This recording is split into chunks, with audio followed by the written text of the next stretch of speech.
जय महाराष्ट्र विद्यार्थी मित्रांनो, मराठी माहिती केंद्र या यूट्यूब चॅनलवर तुम्हा सगळ्यांचे स्वागत आहे।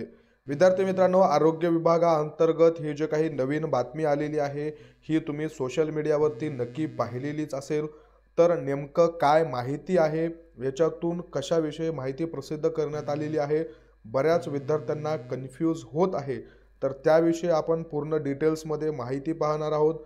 त्याचबरोबर DMER मध्ये जे काही वेळापत्रक आलेलं आहे त्या संबंधित सुद्धा काही माहिती आहे ती आपण या व्हिडिओतून पाहणार आहोत, त्यामुळे व्हिडिओ शेवटपर्यंत नक्की बघा।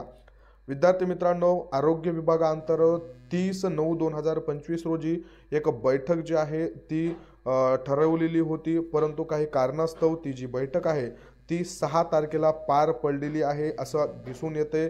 6/10 रोजी हे जे बातमी आहे ही आपल्याला पाहायला मिळत आहे। याचा विषय अशा पद्धतीचा आहे की माननीय मंत्री सार्वजनिक आरोग्य व कुटुंब कल्याण यांच्या अध्यक्षतेखाली आयोजित पदभरती आढावा बैठकीचे इतिवृत्त जे काही बैठक झालेली आहे त्याच्यामध्ये जे काही पदभरतीचा आढावा आहे त्याच्याविषयी माहिती त्यांनी इथं प्रसिद्ध केलेली आहे। ती कुठं मीटिंग पार पडलेली आहे, कोणते कोणते सदस्य होते याची त्याच्यामध्ये माहिती आहे।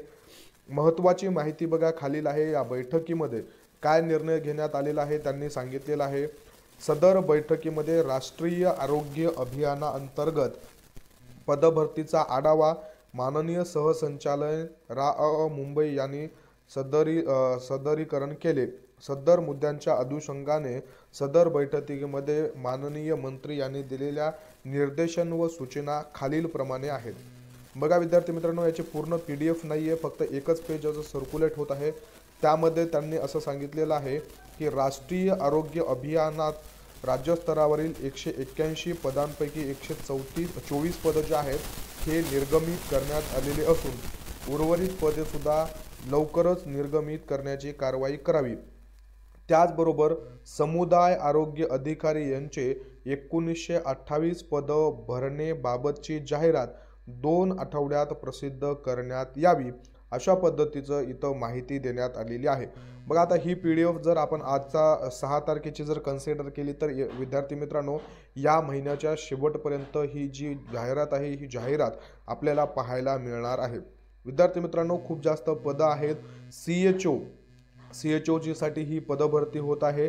2023 मध्ये ही पदभरती झालेली होती, पण त्यामध्ये कमी पदं होते। या पदभरतीमध्ये यावेळेस जवळपास 2000च्या जवळ पदं भरण्याची शक्यता आपल्याला इथं दिसून येत आहे।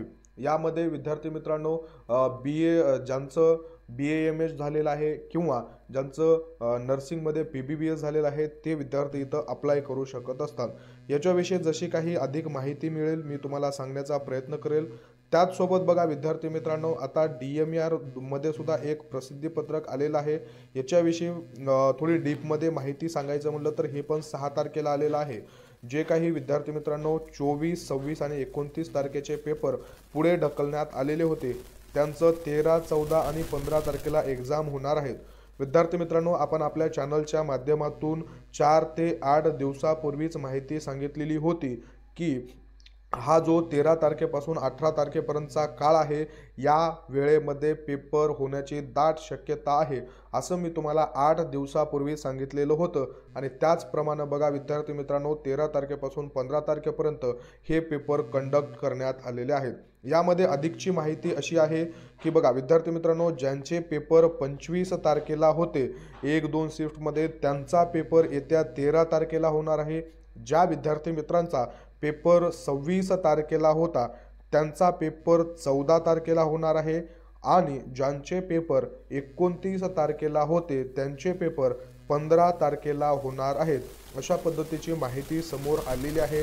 विद्यार्थी मित्रांनो, च्या संदर्भातील जे हॉल तिकीट आहेत ते हॉल तिकीट तुम्हाला आज संध्याकाळपर्यंत किंवा जास्तीत जास्त उद्याच्या दिवसापर्यंत पाहायला मिळणार आहेत। आज ते उद्या या 2 दिवसामध्ये तुम्हाला जे हॉल तिकीट आहेत ते पाहायला मिळतील। मोस्टली जे तुमचे पहिले सेंटर होते, ज्या शिफ्ट होत्या त्या सेम पाहायला मिळतील। सेंटरमध्ये वगैरे कोणताही चेंज होईल असं दिसून येत नाहीये, अशी प्राथमिक माहिती आपल्याकडे आलेली दिसून येत नाहीये।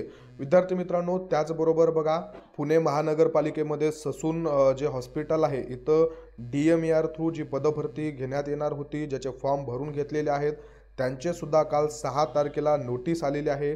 ससून सर्वोच्च रुग्णालय पुणे येथील सरळ सेवा गट ड चे काही पद भरून घेतले जात होते। या पदांचा जे पेपर आहेत हा पेपर 11/10/2025 रोजी घेण्यात येणार आहे। परीक्षेचं हॉल तिकीट जे आहे हे सुद्धा तुम्हाला तुमच्या मेल ID वरती किंवा या वेबसाईटवरती उपलब्ध करून दिलं जाणार आहे। विद्यार्थी मित्रांनो, बघा आता सध्या 7 आणि 8 तारखेला नागपूर महानगरपालिकेचे पेपर आहेत। 8 आणि 9 तारखेला 9 आणि 10 तारखेला मीरा भाईदर महानगरपालिकेचे पेपर आहेत। त्याचबरोबर 11 तारखेला GMC पुणेचे पेपर होणार आहेत।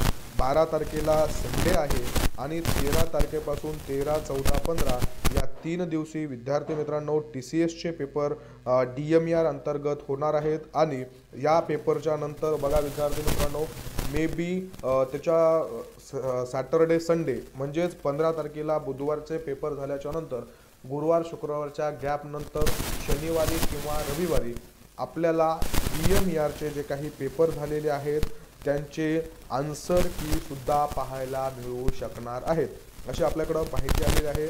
विद्यार्थी मित्रांनो, आपण आजच्या व्हिडिओमधून आरोग्य विभाग DMER असेल, DMER घटक असेल, पुणे महानगरपालिकेचा पेपर असेल या सगळ्यांविषयी माहिती कव्हर करण्याचा प्रयत्न केलेला आहे। अशीच माहिती आपण तुम्हाला वेळोवेळी पोहोचत राहतो, त्यामुळे तुम्ही आपलं चॅनल शेअर करा, सबस्क्राईब करून ठेवा। सगळे PDF नोट्स मिळवण्यासाठी टेलिग्राम चॅनल सुद्धा नक्की जॉईन करा।